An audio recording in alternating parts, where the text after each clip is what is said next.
There are stories villages try to forget, not because they were small, but because they were too dangerous to remember. In places like Briar Hollow, memory itself was a kind of survival. People held onto the things that kept them safe and buried everything else. And in the year 1771, something happened there that no one dared to speak of again. But silence has a way of preserving the truth. It began, as most tragedies do, with something simple. A meeting. Briar Hollow was a quiet village, tucked deep between forests that stretched endlessly in every direction. Life there was predictable. The same faces, the same routines, the same rules passed down through generations. And above all else, one unspoken law: do not trust what does not belong. Ilara did not belong. She arrived without warning just before the first frost of autumn. No one saw her come down the road. No one knew where she had come from. One day, she simply appeared at the edge of the village, standing still as though she had always been there. She carried no belongings, spoke very little, and when she did, her voice was soft, almost distant, as though it had traveled a long way to reach them. The villagers didn't welcome her, but they didn't turn her away either, not at first. They gave her a small, empty house near the edge of Briar Hollow, far enough that she wouldn't disturb anyone, close enough that they could keep an eye on her. And they did, every day, from behind curtains from across the well. From the corners of quiet conversations that stopped the moment she passed by, Ilara noticed, but she never reacted. She moved through the village like a ghost of something that had not yet happened. Quiet, observant, detached. It might have stayed that way, if not for Rowan. Rowan had lived in Briar Hollow his entire life. He knew its rhythms, its fears, and its unspoken rules. He knew better than to involve himself with someone like Ilara. But curiosity has a way of slipping through even the strongest caution. He first noticed her at the well. She stood apart from the others, waiting patiently, her hands folded loosely in front of her. The other villagers kept their distance, leaving an empty space around her as if it had been marked. Rowan watched her for a long moment. Then, without fully understanding why, he walked over. Their first conversation was brief, awkward. He asked her name, she gave it. He asked where she had come from, she paused, then said, "Farther than I should have." It wasn't an answer, but it was enough to keep him thinking about her long after he had left. The second time they spoke, it lasted longer, and the third time, longer still. Ilara never said more than she needed to, but she listened, truly listened. The kind of listening that made Rowan feel as though his words mattered more than they ever had before. And in return, he found himself speaking more than he ever had, about the village, about the forest, about the things he had always wondered but never dared to question out loud. And slowly, something changed. What began as curiosity became comfort. What became comfort turned into something deeper, something dangerous. The villagers noticed. Of course they did. Briar Hollow had always been a place where nothing escaped attention.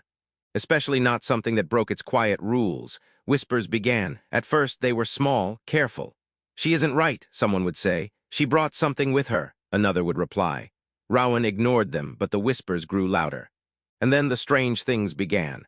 Animals went missing from their pens, not taken, not killed, just gone. The forest, once familiar and predictable, began to feel different, darker. The paths seemed to shift slightly, as though the land itself no longer held still. And at night, the wind carried sounds that didn't belong. Soft voices, faint whispers, words that no one could quite understand, but everyone could feel. The villagers needed an explanation, and Ilara was the only one who didn't fit. Rowan refused to believe it. He confronted her one evening beneath the old oak tree at the edge of the village. "They're afraid of you," he said. Ilara didn't look surprised. "They should be," she replied quietly. The words hit him harder than he expected. "Then tell me why," he said. "Tell me what's happening." For a long moment, she said nothing. Then she looked at him. And for the first time, there was something in her eyes that he hadn't seen before. Not distance, not calm, fear. "There are things about me," she said slowly, "that don't belong here." "Then we leave," Rowan said immediately. "We go somewhere else, somewhere they don't know us." Ilara smiled, soft, sad. "It doesn't work like that." Rowan stepped closer. "I don't care," he said. "I choose you." That was the moment everything changed. Because love, in a place like Briar Hollow, was not something that went unnoticed.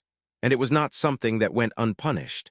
The night they came for her, the village was silent, not the kind of silence that came naturally. The kind that was made, forced.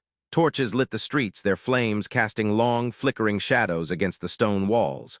Rowan woke to the sound of shouting, By the time he reached her house, it was already too late. They had taken her, dragged her into the center of the village where the others had gathered. Faces he had known his entire life, now twisted with something he didn't recognize: fear, anger, and something worse, certainty. "She brought this upon us," one of the elders said. "She is the cause." Rowan pushed through the crowd. "She's done nothing," he shouted. No one listened. They never do when they believe they're right. They brought her to the forest, to the clearing where old rituals had once been performed, long before Rowan had been born. A place the village had sworn never to use again, until now. They bound her hands, prepared the fire. Rowan fought, desperately, but he was only one man against an entire village. "Ilara," he shouted. She looked at him.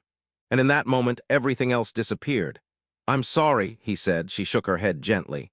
"No," she whispered. "You gave me something I was never meant to have." He didn't understand, not yet. "I won't let them do this," he said. But Ilara already knew. They couldn't be stopped, not by him, not by anyone, so she made a choice, one final choice. Before the flames could be lit, she stepped forward, on her own. The ropes fell away as if they had never held her. The fire ignited, but not by human hands. It rose around her, alive, controlled. The villagers stumbled back in fear. Rowan stood frozen. "Ilara," he whispered. She looked at him, and for the first time she was no longer hiding. The air around her shimmered, the shadows bent. "This was never your fault," she said softly. The flames rose higher, but they did not burn her, they obeyed her. "I came here to escape it," she continued. "But some things cannot be escaped." The ground trembled, the forest answered, and then she smiled, not sadly, not fearfully, but peacefully. "You taught me what it means to be human," she said. Rowan stepped forward. "Then stay," he pleaded, but she shook her head. "I was never meant to." The light grew brighter, blinding, and in that final moment, she was gone. The fire vanished with her. The clearing fell silent, and nothing was